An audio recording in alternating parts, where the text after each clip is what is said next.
It began on a cold Washington morning. Cameras flashed, reporters leaned forward, and the air in the White House press room carried the weight of anticipation. Donald Trump stood at the podium, chin high, a confident smirk tugging at his lips. In his hands was a freshly signed executive order that he declared would protect the American people and defend American jobs. With one stroke of a pen, the United States had just imposed the harshest tariffs on Canadian imports in decades: 35% on dairy, timber, aluminum, auto parts, even wheat and corn. For a moment, it felt like a decisive victory. The room erupted in applause. His supporters cheered the words they had long waited to hear: America first. In the days that followed, headlines screamed with approval. Trump gets tough on Canada. Washington defends American farmers. And, finally, someone standing up for us. But reality has a way of cutting deeper than applause. At first, Americans only noticed the price of their morning coffee inching up or their grocery bill climbing a little higher. But soon, it wasn't just coffee or cheese or Canadian maple syrup. It was timber for construction, spare parts for cars, machinery for factories. The backbone of everyday American life was quietly tightening under the grip of higher costs. Supply chains that had once flowed smoothly across the world's longest undefended border were now snarled in red tape and politics. And then came the silence. Everyone expected Canada to strike back immediately.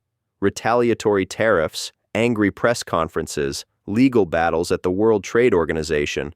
But in Ottawa, Prime Minister Mark Carney didn't storm onto the world stage. He didn't issue fiery statements or pound his fists at a podium. Instead, he remained quiet, deadly quiet. This silence unsettled Washington, because silence is not weakness, it's calculation. Behind closed doors, Canada's strategy was being drawn not in anger, but in patience. The Canadians understood something that the American political machine had overlooked. The global economy is not a fistfight, it is chess. And Trump had just moved his queen into a trap. As American farmers celebrated the tariffs, believing they were shielded from foreign competition, they didn't realize they were walking straight into the line of fire.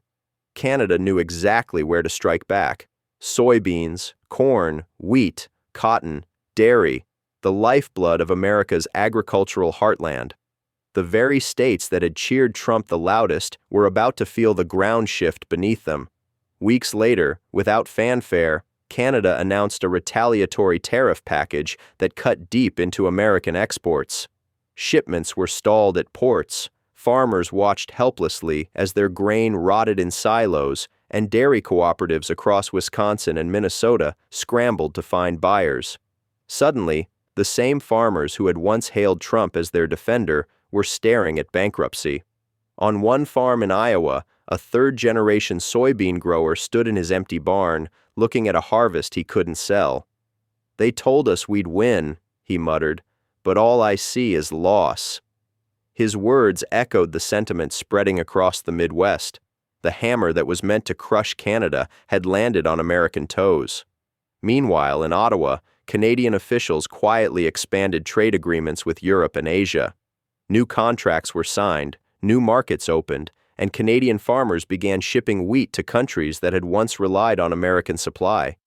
The global market was shifting, and for the first time in a century, America's dominance in agriculture was no longer guaranteed. Trump, however, doubled down. In rally after rally, he told crowds that America was winning, that the pain was temporary, and that Canada would soon come crawling back to the table. But Canada didn't crawl. It adapted.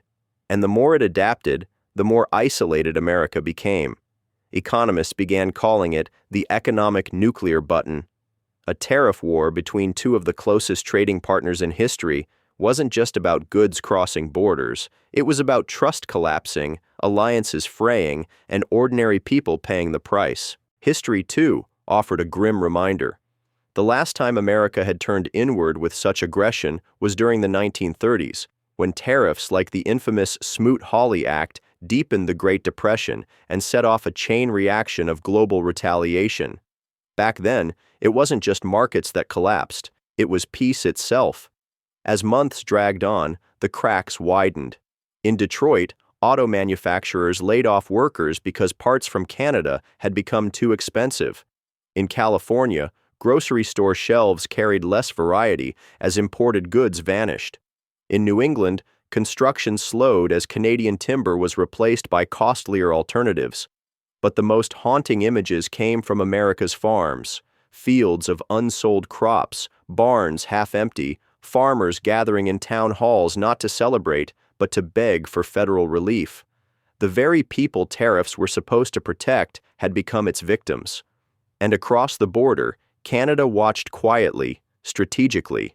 Its silence was not weakness, it was resilience.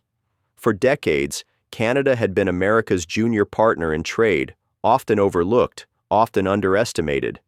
But in this war of economics, it showed that even a smaller nation could hold its ground against the most powerful economy on Earth. By the end of that year, the trade confrontation had shifted from a political spectacle into a sobering lesson. America's attempt to weaponize tariffs had revealed a dangerous truth. In a world as interconnected as ours, no nation stands alone. Every action echoes across borders. Every tariff creates ripples that return, sometimes with crushing force. And so the question remained: had Trump defended American sovereignty, or had he exposed America's vulnerability? The story wasn't just about economics, it was about identity. For years, America had seen itself as the unchallenged center of global trade, the nation others depended on, the nation that could set the rules. But in a single confrontation with its quiet northern neighbor, that image cracked.